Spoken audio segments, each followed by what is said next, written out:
हल्के लोकसभा हैदराबाद से मजलिसी उम्मीदवार असदुद्दीन अवैसी की इंतखाबी मुहिम उरूज पर पहुंच गई है। जुमेरात को असदुद्दीन अवैसी और अकबरुद्दीन अवैसी ने चन्नानगुट्टा असेंबली हल्के के मुख्तलिफ डिवीज़नों का पैदल दौरा करते हुए अवाम से फर्दन मुलाकात की।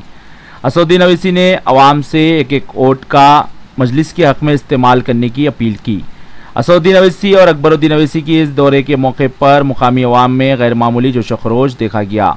अवाम ने असदुद्दीन अवैसी को एक बार फिर तारीखी अक्सरियत से मुंतखब करने का अज़म किया है। इस मौके पर अवैसी ब्रदर्स की मुकामी अवाम की तरफ से जगह जगह गुलपोशी और शालपोशी की गई।